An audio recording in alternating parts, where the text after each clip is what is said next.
Good afternoon, everybody. Thank you for joining us. I would like to introduce our speakers today from Victoria and Vancouver. We have MLA Jinny Sims, MLA for Surrey-Panorama, Minister Rob Fleming, Minister of Education, Terry Allen, Vice Chair, Surrey Board of Education, and MLA Rachna Singh, MLA Surrey-Green Timbers. Go ahead, MLA Jinny Sims. Good afternoon, everyone, and thank you for joining us today. A beautiful day in Vancouver. My name is Jinny Sims, as was said, and I'm the MLA for Surrey-Panorama, and I'm pleased to be your MC for today's exciting announcement. I want to first acknowledge the territory of the Musqueam, Tsleil-Waututh, and Squamish peoples, where I am today, and introduce our guests. From Victoria and the territory of the Lekwungen peoples, the Songhees, and the Esquimalt nations, we have the Honourable Rob Fleming, Minister of Education, and with me here in Vancouver are Terry Allen, Vice Chair of the Surrey Board of Education, and my colleague in the legislature, Rachna Singh, MLA for Surrey-Green Timbers. I hope there are some students, teachers, and parents online watching us today, because we're all here to talk about improving schools for students in the Surrey School District. For many years, underinvestment in Surrey meant thousands of students were spending their days in portables. In fact, only one school has been opened in our school district since 2014, and while the new Salish Secondary School that opened in 2018 is an amazing place to learn, our students deserve more schools just like it. In the last 3 years, shout out to an amazing minister.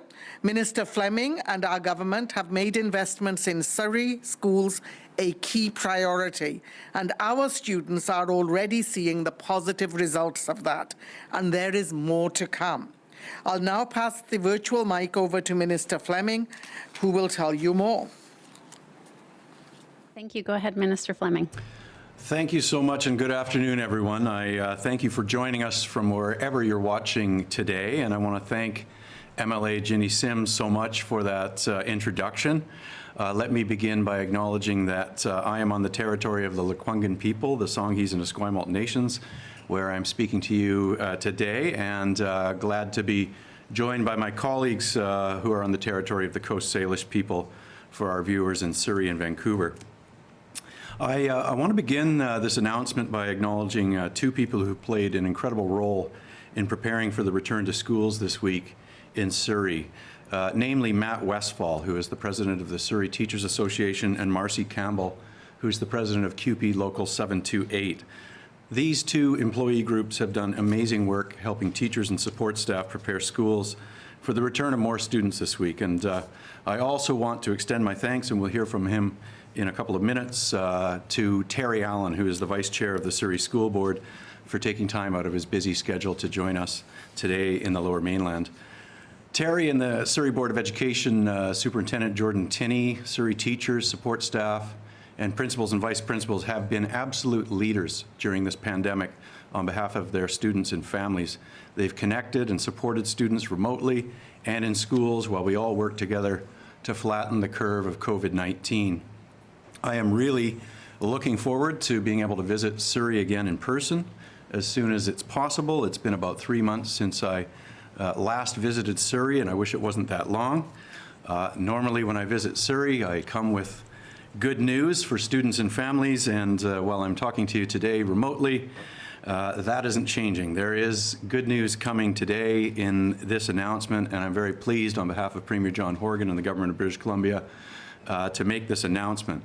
As we all know, and as Jinny said, Surrey has grown rapidly in the past decade, and we've been working hard to build capacity in local schools so that fewer children are spending their days and their learning careers in portables. When we do get back to normal, we want every student learning in positive, engaging learning environments no matter where they go to school. And that brings me to why I'm speaking to you today. I am very, very pleased to be able to announce an additional $57 million announcement for a brand new 655-seat elementary school in Sunnyside Heights, a 195-seat addition at White Rock Elementary, and a 190-seat addition at Morgan Elementary. With these projects now approved, there are nearly 8,700 new student seats opening in the Surrey School District between September 2018 and 2023. This is the equivalent of eliminating 350 portables throughout the Surrey School District. The new elementary school in Sunnyside Heights is expected to open in 2023, and it's going to give students a modern facility where they can learn, play, and grow. And the new additions at White Rock and Morgan Elementary Schools are on track to be ready by 2022, removing the portables at both these schools. I want to take this opportunity to again thank the Surrey Board of Education for contributing $5 million to the cost of the new school. The new Sunnyside Heights school will be built on land that the district acquired last year for $31.1 million from funds in the Ministry of Education's capital budget. That was clearly a forward-thinking investment that is paying dividends today. When students graduate from the new elementary school, they'll move on to a new Grandview Heights Secondary School that opens next year. These are just a few of the 14 new and expanded schools bringing much-needed classroom space to Surrey residents in the near future, and there are many more to come. We have worked recently with the school board to buy another 3 properties in the district in the South Newton, Darts Hill, and Redwood Heights neighborhoods that we expect to be home to even more new schools in the years ahead. We've also formally supported the board to develop business cases for another 7 expansion projects, representing another 2,420 student spaces, and we're working with the board to bring those projects to fruition as soon as possible. In other words, a total of over 11,100 new spaces are in construction, design and pre-construction, and business planning in the Surrey School District today. That is a total of 25 projects, and it is enough to eliminate all the portables in Surrey today. It's a lot of work, it's a lot of investment, but we have prioritized the resources to do it, to continue improving schools for students and families, for parents and others in Surrey that have waited far, far too long to have a proper school infrastructure in the heart of their neighborhoods in a fast-growing community like Surrey. Projects like these are going to be an important part of restarting our economy in British Columbia. This will help put more British Columbians back to work, building infrastructure that will help skilled workers, subcontractors, and suppliers, and get people back to work in a safe and thoughtful way. I want to remind people that Budget 2020, which was introduced in February of this year, includes a record $2.8 billion for school capital investments, giving us the resources we need to continue our momentum in Surrey and other fast-growing BC communities. This is all to say we're making great progress toward giving Surrey students the quality learning environments they need as fast as we can. I know there are students beginning to use new classrooms at the Pacific Heights Elementary this month. It was one of my first announcements as a minister, and I couldn't be happier to see that happen. So I want to thank all of you who have joined us today to be part of this great news that builds on the momentum we have worked together in close partnership with the Surrey Board of Education and the City of Surrey, who deserves to be thanked as well. The Mayor and Council have brought unprecedented focus to the table in partnership with the Ministry and the School Board to expedite approvals and permitting, to help us be strategic and buy land in the district to build more schools in the best way possible. So thank you again. We will now go to Vancouver to Terry Allen. Go ahead, Terry.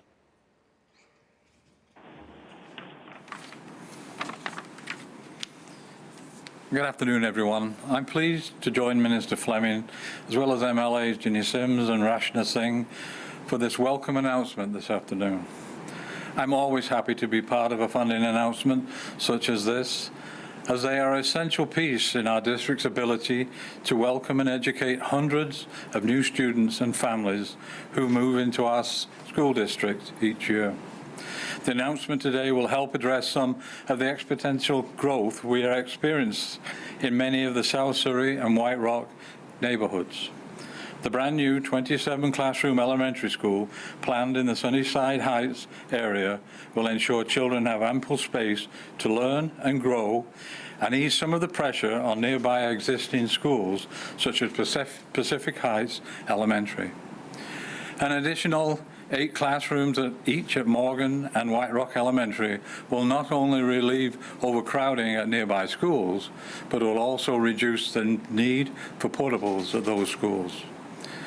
I want to say a special thanks to staff and students and parents at Morgan, White Rock, and other schools in the South Surrey, White Rock area that have been functioning over capacity. While you've managed to maintain wonderful, supportive school communities, we appreciate your patience and understanding. The good news is the relief is now in sight. I'll be watching as these much-needed school spaces are built and look forward to celebrating when they are open. Thank you.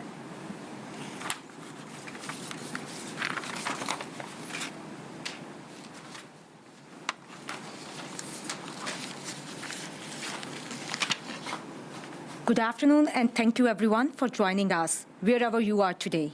I want to first acknowledge the territory of Musqueam, Tsleil-Waututh, and Squamish peoples where I am today, and offer my sincere thanks to Minister Fleming, Terry Allen, and the Surrey School Board, and all of the people who have worked so hard to make these investments in students come to fruition. I came to Canada in 2001, looking for a better place to raise my family, and when I did, I chose BC and I chose Surrey. A big part of that decision was the amazing school system that we have in our community. Surrey schools have played an important role in the lives of my children and my family and so many others throughout the years. And more people see that every year with about 1,000 new students coming to Surrey each September. That's why our government is making sure we continue to build new and improved schools wherever they are needed, as fast as we can. I've spent my adult life helping people who live with substance use challenges to supporting women facing domestic violence. And I can tell you that supporting children early in life and offering a good education in a positive, inspiring, and engaging setting can change lives in the most positive way. That's what we are providing to students by building and expand schools and giving them the modern learning environments that put them in the best position to thrive. We know that years of underinvestment in Surrey schools meant thousands of students were spending their days in portables, not feeling connected to the rest of the schools. We know that we are changing that with new and expanded schools throughout our district. We are adding nearly 8,700 new student seats in a span of just 5 years. And we will continue to build on these successes and continue to support the students of Surrey as we work to give every British Columbians more opportunities to follow their passion and be successful. Thank you.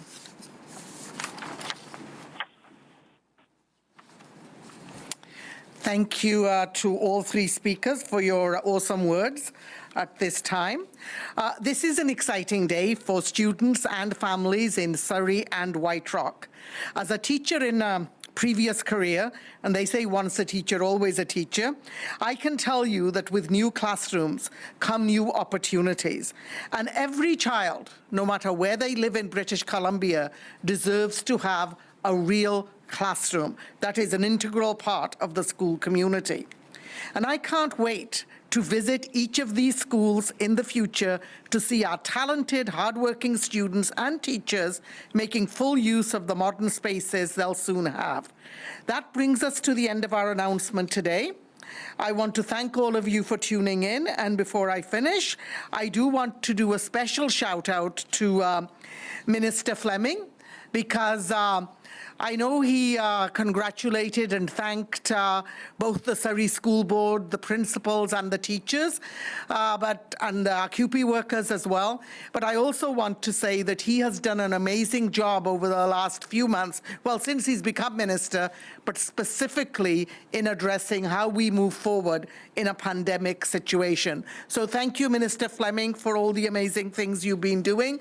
And I agree with you, the teachers and QP support staff, principals, vice principals, everybody has done an amazing job. But that's Surrey for you. With that, I'm going to pass the mic over to the moderator for questions from the media. Thank you. Thank you. Just a reminder to everybody on the line, please press star 1 to enter the queue. You are limited to one question. If time permits, we will come back around, so you will have to re-queue up.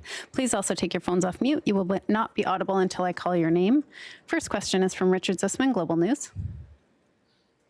Minister Fleming, one of the priorities here, getting kids out of portables in Surrey. I'm just looking at the 2017 NDP platform, and it says we'll replace Surrey portables with real classrooms. How many kids will still be in portables come 2021, the next scheduled election?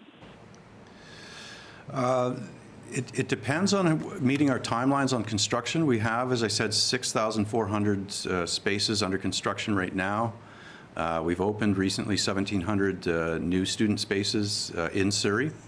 So when you look at 2018 to 2023, enough student spaces are going to open to replace 350 portables. So that's well in excess of how many portables are being used right now in Surrey for K-12 instruction. It's about 307 portables today.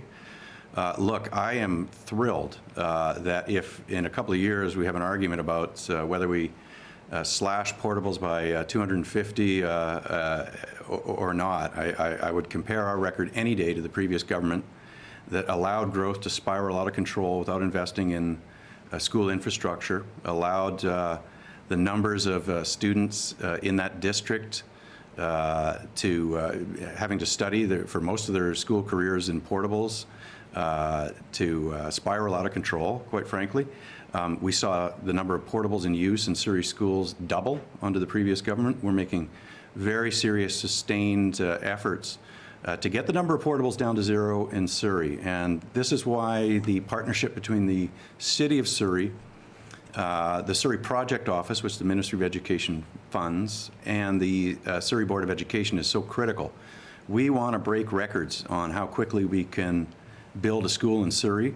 We have the commitment of all the players at the table, all three orders of government, to work together and play our role in expediting construction in Surrey. We're about to go out and test the market again with some new tendering and procurement with these projects announced today.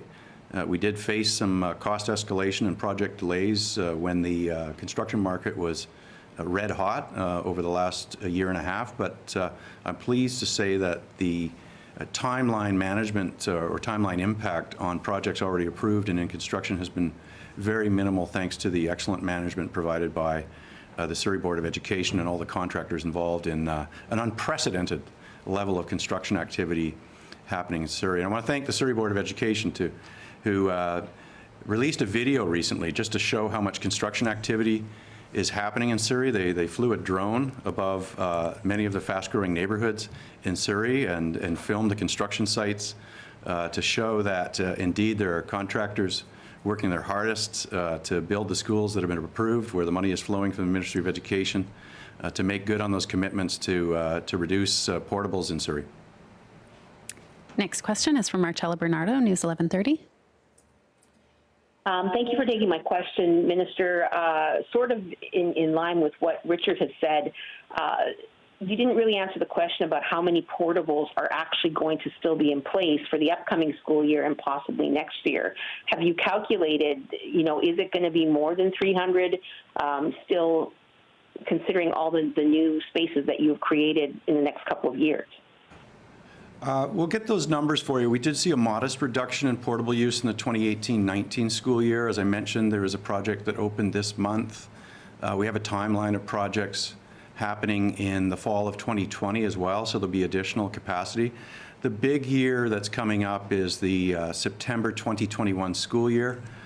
We may still be in an agreement with the Greens governing this province at that time. What I want to say, though, is I would go back to what I told people originally in the fall of 2017. I was shocked to come into office as the Minister of Education, see a government that made a lot of photo ops and began to acknowledge in the late part of its dying days of its mandate in 2017, make a lot of promises, none of which were funded, none of which were proceeding, and the cupboard was quite frankly bare of projects. Now, as much as we would like to put up a school overnight or in 6 or 12 months, it can't be done. what we focused on is getting aggressive timelines there to build elementary schools, to build new high schools in Surrey, to fund expansion projects that will eliminate portables. Today's announcement, these 3 projects will reduce approximately 36 portables of capacity.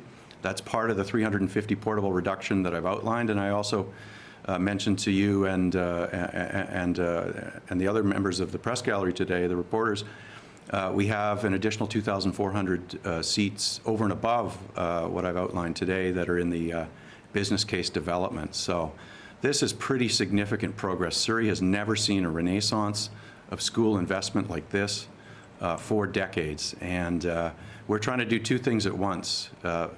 Make good on the backlog of ignored, neglected projects by the previous government, as well as account for new growth that's happening in the district.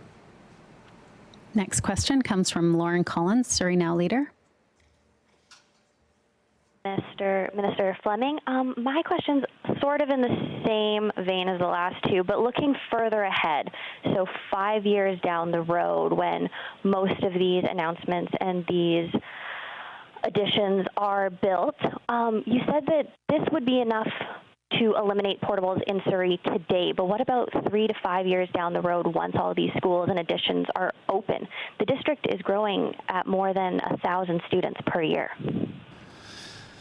There's a couple of things that are in flux in Surrey. One is, as you know, international student enrollments, probably going to be impacted, and we don't know the impact on immigration. There has been a lot of growth in Surrey. It's been quite consistent. We have made all of our plans and investments, $363 million to date for the projects I've outlined based on the commitment to eliminate portables and in anticipation of new growth. So between 2018 and 2023, we're talking about 8,700 new spaces available. We're planning to do even more. As I mentioned, another 2,400 projects are in business case development right now. We've purchased land to be able to build new schools on those projects that are in business case development right now. So yes, the answer is within 3 to 5 years, we could see upwards of 11,000 spaces built in Surrey. And between in the 2018 to 2023 timeline, we're looking at 8,700 new spaces. So that is a massive ability for Surrey to eliminate portables. We've already seen portable growth being managed, which is a good indication. We're seeing new projects that we announced and rushed to announce and plan as a government coming to fruition now, and we've got others that are in the construction cycle that will be opening in the September 2020 and September 2021 school years. Lisa Used on News 1130.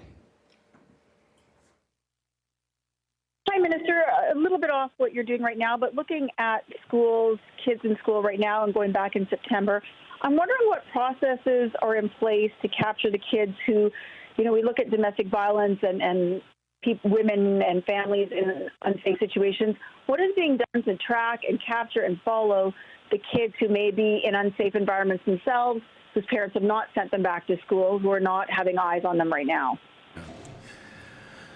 Listen, that is an all-of-government responsibility. We're working with the Ministry of Children and Family Development and Social Development to maintain the well-being and safety of kids. So there are a lot of professionals who oversee the well-being of children. Schools are a critically important part of that. We have put an emphasis on vulnerable students falling behind in their learning, to be encouraged to come back to school. And, you know, with teachers and support staff in schools now, kids returning in significant numbers, and requests for further returns happening by parents and others, guardians, we'll expect to hear some probably tragic, heartbreaking stories about hidden child abuse and neglect, unfortunately. We've seen that in other countries that have reopened their schools, where they're able to have eyes on children, if you will, to have other caregiving adults in the lives of kids who have been kept at home, and we know that there is a lot of pain out there happening in many households in terms of parents who may have lost one or both jobs, in terms of people who are struggling to make ends meet. Our government has put incredible efforts in complement to the federal efforts to help with falling incomes and to provide stability in an uncertain time. But I think it's probably correct that we could anticipate some tragic incidents where kids have unfortunately suffered during the pandemic because of the conditions of isolation that they've faced. We have one more question, follow-up from Richard Zussman. Go ahead. Thanks for taking my question again. On an unrelated topic, Minister, you mentioned earlier this week about getting Black history included in BC's K-12 curriculum. You know, over the last few days, has there been any work done on this, or is there any update to provide about how soon you would like to see this happen and the tools to make it happen? Yeah, no, thank you for that question. I have written to the BC Black Historical Awareness Association. Look forward to following up with a video conferencing or telephone call with them. They have been a consistent partner for many, many years with the Ministry of Education. They have helped write a number of curriculum modules that are widely used in schools around the history of Black pioneers and their many rich contributions to the changes and the growth of modern British Columbia around human rights, civil rights, and the business, social, and cultural development of the province. So we have a number of touch points in the curriculum now that do provide all BC kids opportunities to learn about the contribution of Black Canadians in British Columbia. But we are living at a time where when you look at what is happening in the United States, when you look at the discussions around systemic racism, which exists in British Columbia and Canada, we want to work as a government with the Minister of Multiculturalism, with the Premier and others, to make sure that we are being inclusive, that we are tackling systemic racism in all its forms, and obviously the education system plays a critically important role in developing the minds of new generations of British Columbians who are transitioning into adulthood. It's a place to tackle racism, to undo the corrosiveness of prejudice that exists in our society, and that's why we've made the outreach we have to that organization. I also want to commend the BC Teachers Federation. They have been putting out a number of curriculum materials that they've developed around the issues of racism and discrimination in BC society. Those are things that are available on the BCTF Teach BC website. So this is an all of K-12 approach, and we'll probably have more to say about that in the days ahead, but I certainly look forward to having a detailed conversation with organizations that represent Black British Columbians and others. That's all the time we have today. Thank you, everyone.